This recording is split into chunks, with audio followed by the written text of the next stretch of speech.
ഇത് എൻ്റെ ഒരു അബിയു മരമാണ്. ഈ അബിയുവിനൊരു പ്രത്യേകത ഉണ്ട്. പ്രത്യേകത എന്ന് പറഞ്ഞു കഴിഞ്ഞാൽ ഇത് 8 വർഷം കഴിഞ്ഞിട്ടാണ് കായ്ച്ചത്. അത് ഈ വർഷം ആദ്യമായിട്ട് കായ്ക്കുകയാണ്. അതാ അത്യാവശ്യം വലിയ കായകളൊക്കെ തന്നെയാണ്. അതാ ഒരു നല്ല ഷേപ്പിലൊക്കെ കായ്ച്ചിട്ടുണ്ട്.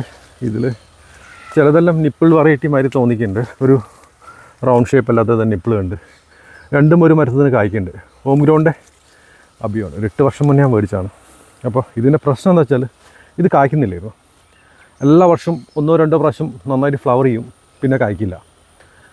അങ്ങനെ ഞാൻ ഇതിനെ ബാർ ക്രാഫ്റ്റ് ചെയ്തു. ഇതിൻ്റെ ഇനം ഫുള്ളായിട്ട് മാറ്റിയെടുക്കാൻ വേണ്ടിയിട്ട് പല സ്ഥലത്ത് നിന്ന് കൊണ്ടുവന്ന സയൻസ് വെച്ചിട്ട് ബാർ ക്രാഫ്റ്റ് ചെയ്തു. അപ്പോൾ ഇതൊരു ഗ്രാഫ്റ്റിംഗ് ആണ്. അപ്പോൾ ഈ ഒരു സീസണിൽ ഇതിപ്പോൾ 2nd, 3rd ഫ്ലവറിങ് അതിൻ്റെ ഈ ഒരു ബാർക്ക് ഗ്രാഫ്റ്റ് ചെയ്ത ഈ ഒരു പോർഷൻ ഫ്ലവർ ചെയ്തു. ഈ മരം ഫ്ലവർ ചെയ്തപ്പോൾ അതിൻ്റെ കൂടെ തന്നെ ഇതും ഫ്ലവർ ചെയ്തു. അപ്പോൾ സംഭവിച്ചതെന്താ വെച്ചാൽ ഈ ഒരു നമ്മുടെ മരത്തിൽ കായ പിടിച്ചു. എന്തുകൊണ്ടാണെന്ന് വെച്ചാൽ ക്രോസ് പോളിനേഷൻ സംഭവിച്ചുകൊണ്ടാണ് കായ പിടിച്ചത്. അപ്പോൾ ഹോം ഗ്രൗണ്ട് എങ്ങനെ കായ്ക്കാത്ത അബിയോ ആർക്കെങ്കിലും ഉണ്ടെന്നുണ്ടെങ്കിൽ അവർ ചെയ്യേണ്ട ഒരു കാര്യം അടുത്ത് തന്നെ വേറൊരു അബിയോ മരം കൂടി നടുക. അല്ലാന്നുണ്ടെങ്കിൽ ഇതേമാതിരി സ്ഥലം കുറവുള്ളവരാണെങ്കിൽ ബാർക്ക് ഗ്രാഫ്റ്റ്. ഞാൻ ഈ അബിയോയിൽ വേറെയും ഒരുപാട് വെറൈറ്റീസ് ഗ്രാഫ്റ്റ് ചെയ്തിട്ടുണ്ട്. പക്ഷേ ഈ ഒരു വെറൈറ്റിയാണ് ഈ പ്രാവശ്യം ഫ്ലവർ ചെയ്തത്. ഇത് തന്നെ ചെറിയ കായകളുണ്ടായിരുന്നു. പക്ഷേ അത് ഈ ഒരു ഇതിന് ബലക്കുറവുള്ളതുകൊണ്ട് ഞാൻ ആ കായകളൊക്കെ അടത്തി കളഞ്ഞു. പിന്നെ ഇത് കണ്ടില്ലേ, ഇത് വേറെ വെറൈറ്റി ഗ്രാഫ്റ്റ് ചെയ്തതാണ്. ഇത് വി ഗ്രാഫ്റ്റ് ചെയ്തതാണ്. ഇത് വലുതായി, പക്ഷേ ഇത് ഫ്ലവർ ചെയ്തിട്ടില്ല. അതിൻ്റെ മുകളിൽ തന്നെ വേറെ വെറൈറ്റി ഞാൻ ഗ്രാഫ്റ്റ് ചെയ്തിട്ടുണ്ട്. ഇവിടെയൊക്കെ ഗ്രാഫ്റ്റ് ചെയ്തിട്ടുണ്ട്. ഇതൊക്കെ പോയതാണ്. അങ്ങനെ പല സ്ഥലത്തു നിന്ന് കാണുന്ന പല വെറൈറ്റികൾ എടുത്തിട്ട് ഞാൻ ഗ്രാഫ്റ്റ് ചെയ്തിട്ടുണ്ട്.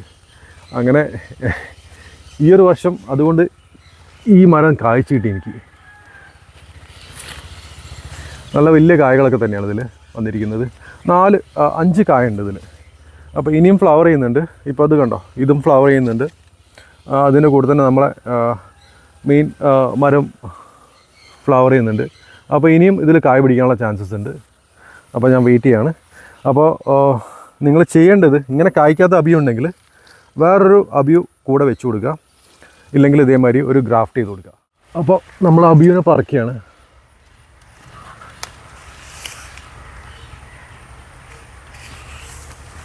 എട്ട് വർഷത്തിന് ശേഷം ആദ്യമായിട്ട് കായ്ച്ച് ഒരു കായ പറിച്ചതാണ് ഈ അബിയൂന്ന്. അപ്പോൾ ഇത് ഞാൻ ചെയ്യേണ്ട കാര്യങ്ങൾ പറഞ്ഞല്ലോ. ഇത് ക്രോസ് പോളിനേറ്റഡ് ആയിട്ടാണ് ഇപ്പോൾ നമുക്ക് കായ്ച്ചിരിക്കുന്നത്. 8 വർഷമായിട്ട് ഇത് കായ്ച്ചിട്ടില്ലായിരുന്നു. കാരണം എന്താ വെച്ചാൽ ചില അബിയൂസ് അങ്ങനെയാണ്. ഹോം ഗ്രൗണ്ട് ഒരു ഫസ്റ്റ് ബാച്ച് വന്നൊരു അബിയു ആണ്. ഹോം ഗ്രൗണ്ട് ഒരു ബാച്ചിൽ വന്നൊരു അബിയു ആണ്. അത് ഒരുപാട് പേർക്ക് കായ്ക്കുന്നില്ല പ്രശ്നം കാണിക്കുന്നുണ്ട്. അപ്പോൾ അങ്ങനെയുള്ളവർ ഇത് വേറൊരു അബിയു വെച്ച് കൊടുക്കുക. അങ്ങനെയൊക്കെ വെച്ച് കഴിഞ്ഞാൽ ഇത് കായ്ക്കും. ക്രോസ് പോളിനേഷൻ വേണം ചില അബിയൂന്. അപ്പോൾ ഇത്രയൊക്കെയാണ് നമ്മുടെ അബിയു വിശേഷങ്ങൾ. ഇനി മറ്റൊരു വീഡിയോയും വീണ്ടും കാണാം. ബൈ.